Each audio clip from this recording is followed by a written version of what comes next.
Happy New Year's, family. Happy New Year's. King David checking in once again.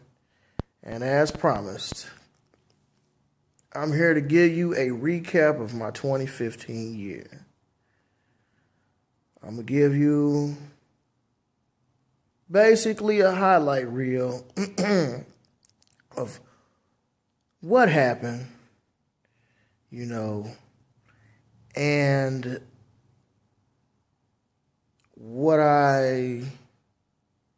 not going to necessarily say what I've learned, but what I've gained, my gains and losses, I guess you could say, over the course of the 2015 year. So, okay, here we go. 2015, I was working for a nursing home, making $8 an hour, doing pretty much the same thing I'm doing now. Bullshit job, but it was better than nothing. And I just got fired over some straight bullshit from my other job in the 14. But I'd already had that gig lined up. I was finna quit anyways. So I'm working in this nursing home. Everything cool. I'm working there for, a month, 2 months, from like February. I say like January, by February, you know what I'm saying? I was on the unemployment line, so I started November. So November, December, January, February. So I worked there about 4 months. It was cool, it was cool. Just a little job or whatever. And the location was good. That was about the best part of it. To where I was living at the time, I was living on Fair and West Florissant area. So I was right over there by O'Fallon Park. So I was working off of Chambers, so all I had to do was hop on that West Florissant, hop on Chambers, and then I'm cool. I'm right there. So I ended up getting fired from that job for testing positive for marijuana. I'm not going to make any apologies for who I am and what I do. If I got fired, I got fired. I knew the consequences. Now, do I think there was foul play involved? Maybe some camera work? Maybe some snitching? Didn't nobody really know that I smoked except for this one girl. But we never discussed it. She had caught me by the roadside, right in the bike lane. On my lunch break, you know what I'm saying? This is what I do. So you smokers out there, this is what we do. My typical day will consist of getting up, checking my phone first thing in the morning. I'm going to hit all my notifications first thing in the morning, get that out the way. Shower, dress, smoke. Eat, smoke, eat, smoke while I'm warming up my food. It doesn't matter. But sometime after I get dressed, got my shoes on, I'm ready to go on for the smoke. So a lot of times on my way to the bus stop, I'll go ahead. You dig? I'll go ahead and blow one or a joint, a bowl, a bong, a one hitter, a blunt. All depends on what I got on me at the time. And then probably when I get to a Metrolink station, I'm going to smoke again. Then once I get to the next Metrolink station, I'm going to smoke again.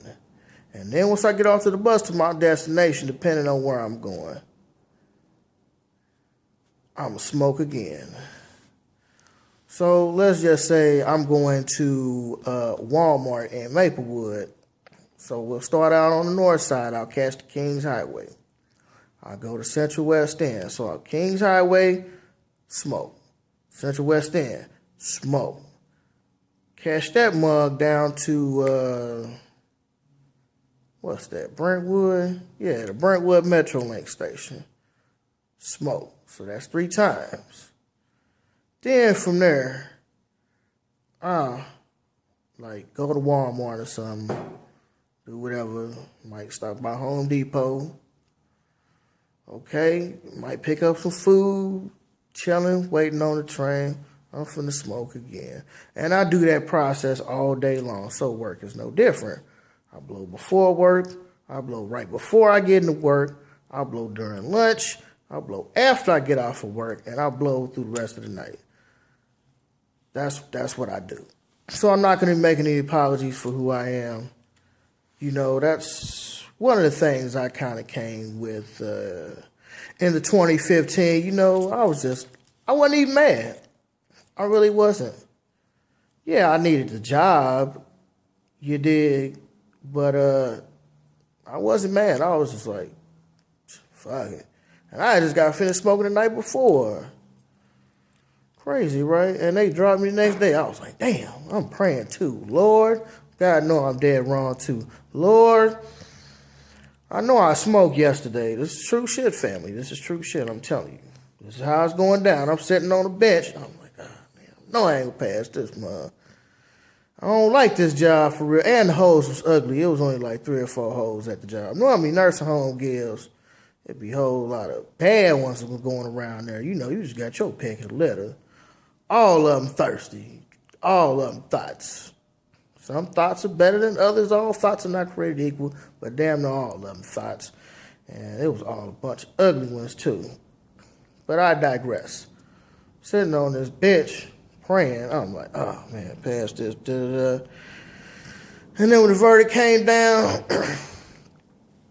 you know, she was like, oh, do you smoke? I was like, nah, but my friends do.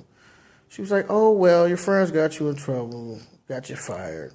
I was like, turn in your badge. That's what she was saying. It's like, turn in your badge. I was like, okay. He's like, you out here? He's like, yeah, I test positive marijuana. He was like, that's funny. Everybody pretty much be like, damn, where you going? I got fired. But it was cool. It was cool. You know, I was down for about a month. I hit the ground running hard, February to March. March, I started working for these people that I'm working for now.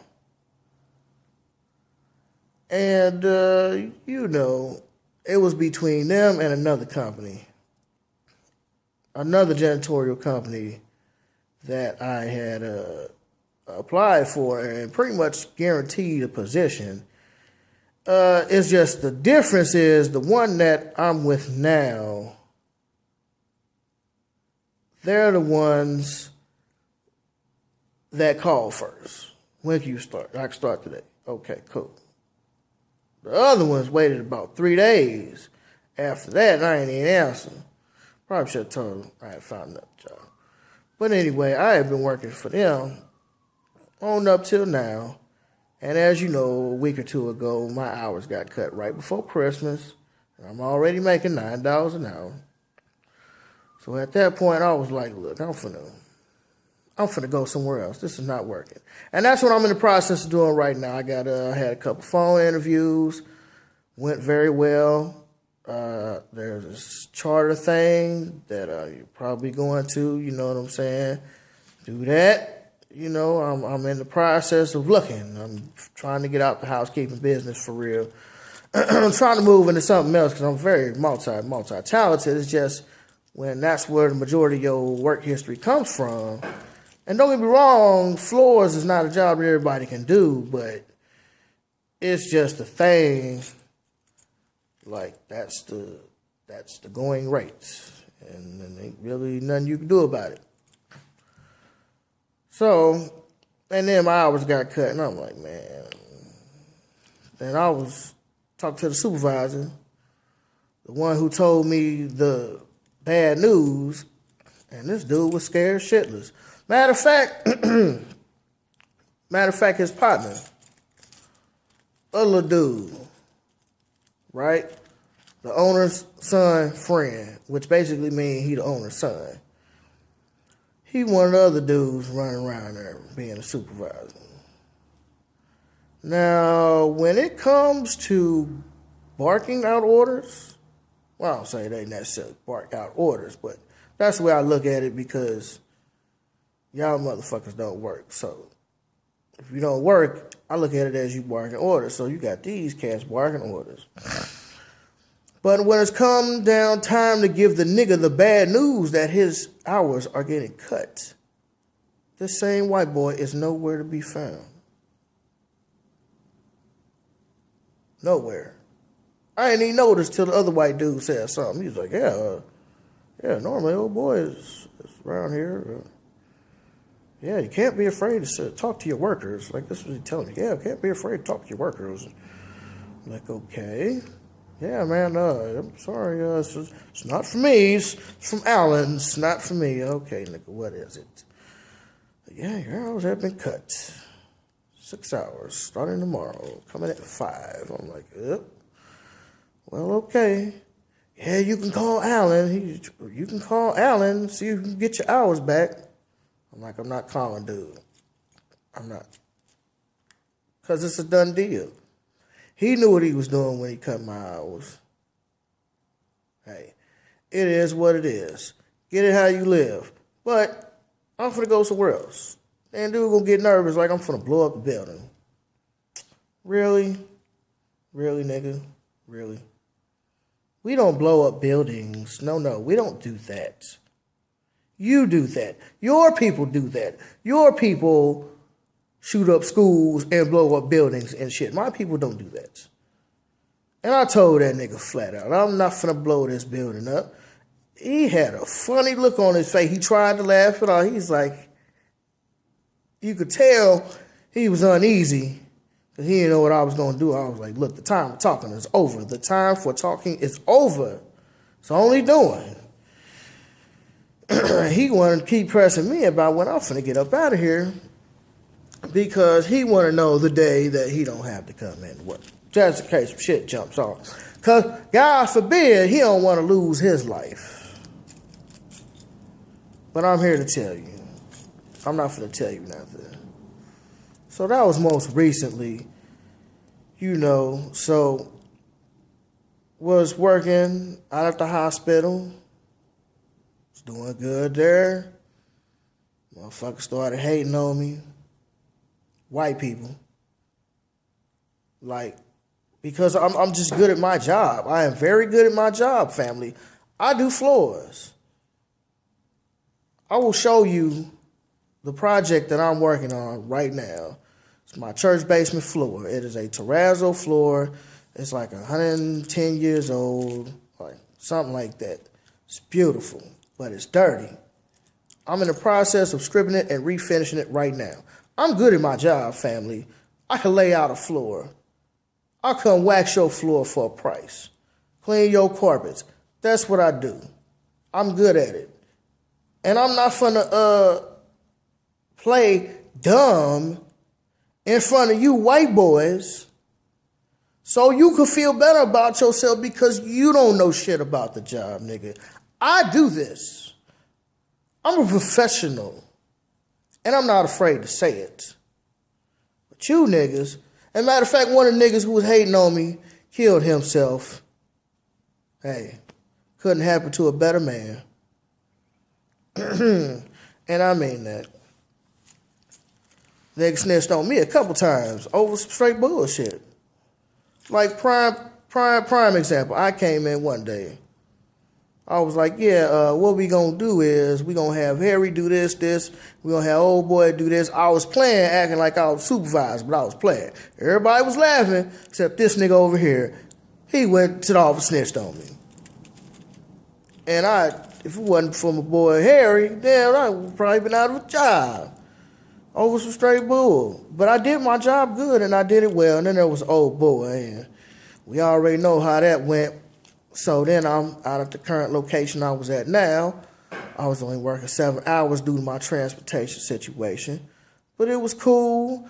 Then I got up to 8 hours. Then they bumped me down to 6 hours. So I knew at that point it's time to go.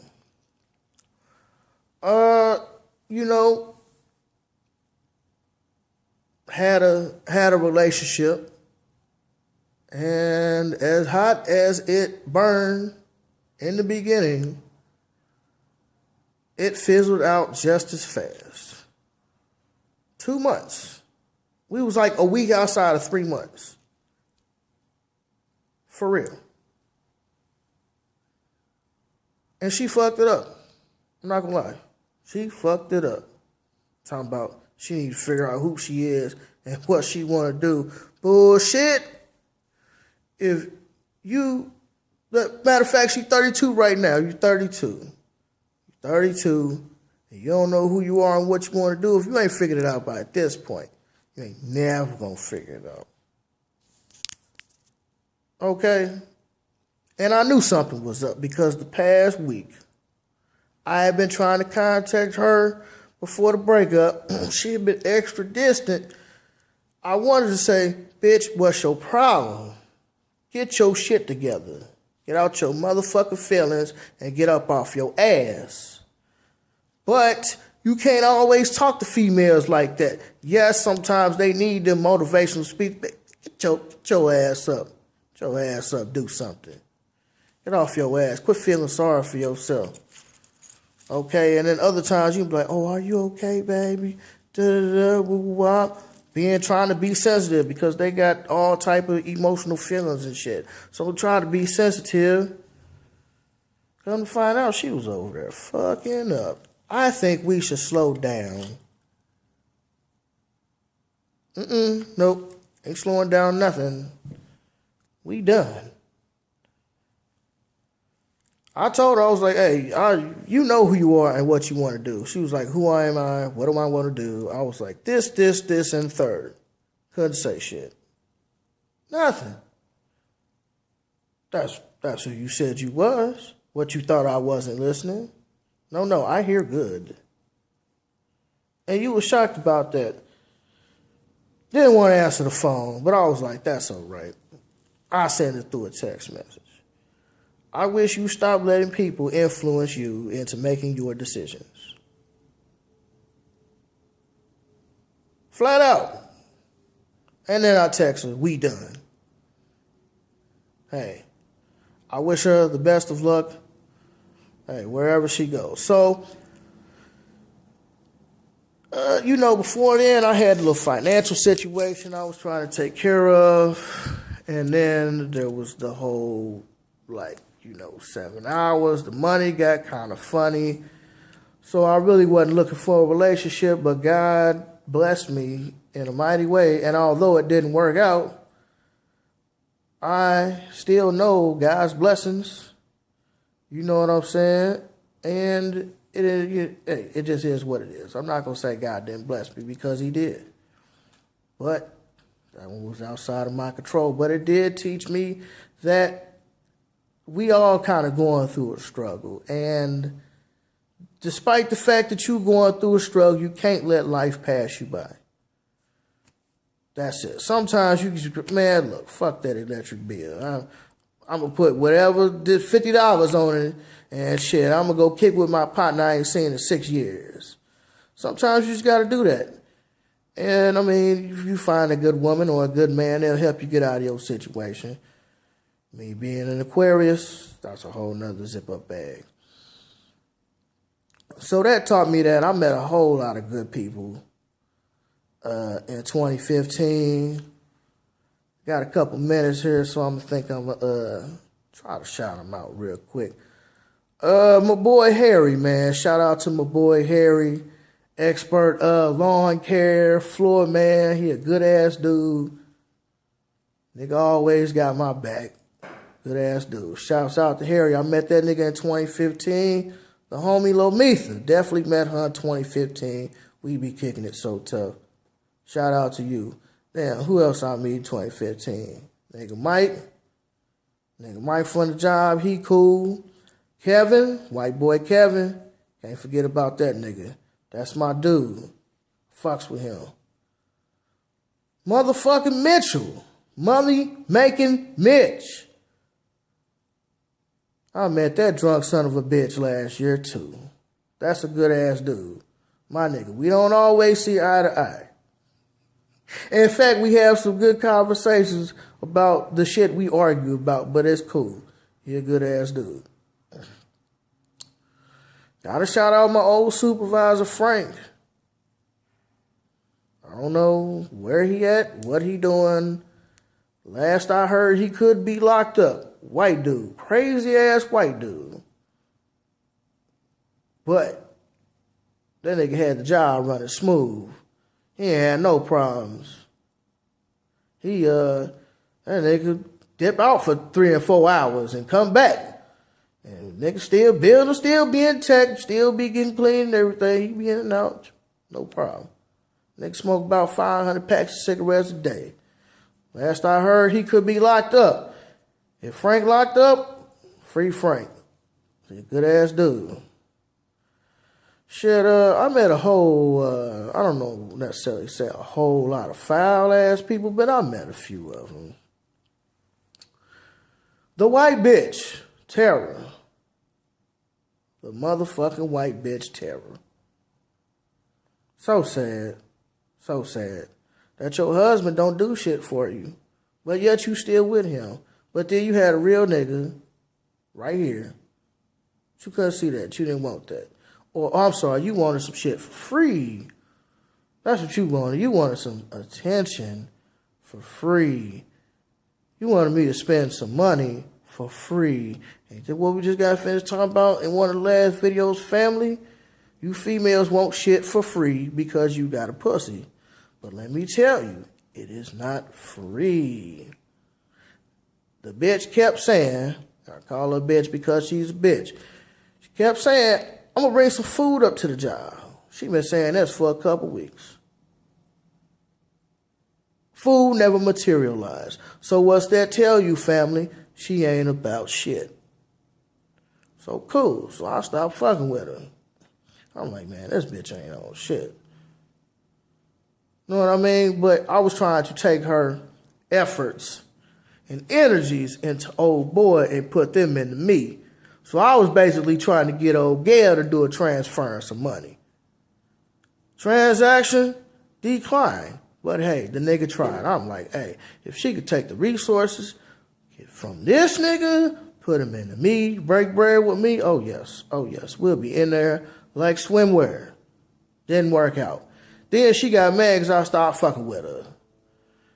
And then her little friend and shit gonna get into it, and I'm finally just broke down. I was like,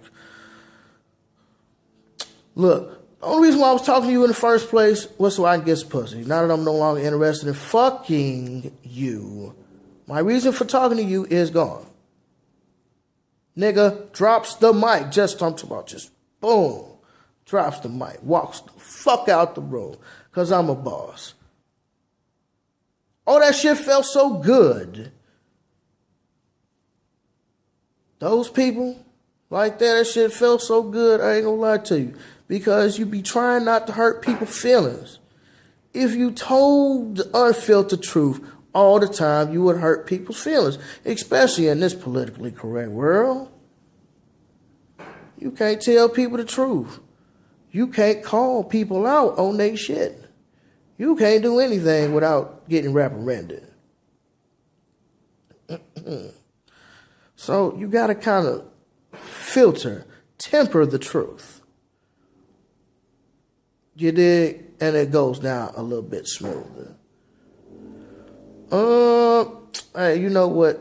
2015 was a crazy year. It's a crazy year, but it's pretty steady though. I'm not gonna lie to you. 28. It's pretty steady, and I had some ups and downs, but overall, I think I stood firm. And, in what I believed in, and I tried my hardest, because Lord knows I went hard. I'm poor, family. I'm not going to lie to you. I'm poor. I'm broke. Okay? But I'm out here grinding like you. I'm out here working hard, doing little side jobs, doing this, doing that, so I can come up. Sometimes you got to try to come up illegally, and the shit don't work out, which is why I ended up catching that case. But it was cool because it ended up just, you know what I'm saying, just stop procrastinating and it just got it on done. But that was a whole nother thing. That was a whole nother thing. But yeah, shout out to my man Dave too, my nigga Vernon. It's a good ass dude, man. That was my roommate. He was the dude I made the Trust Verified video about. Like Trust, but Verified. At first, he was staying in my crib, sleeping on my couch. When I leave, you leave. Slowly but surely, he earned my trust and he could stay there. So there you go. Spent Christmas with the fam. Definitely got my eyes set on some young ladies for 2016. Peaked them into 2015, but 2016, we finna go hard. Get on these girls. I sure got my eyes on a few of them. And I know they got my eyes on me. Because I'm pretty. I'm the prettiest. No, I'm joking, fam, but I'm King David. You can hit me up on Twitter, Instagram, Fly Till I Die, FlyTilldie, or you can hit me on Google Plus, King David 314. Again, Happy New Year, peace and blessings, and don't spend all your income tax money in one place. Peace.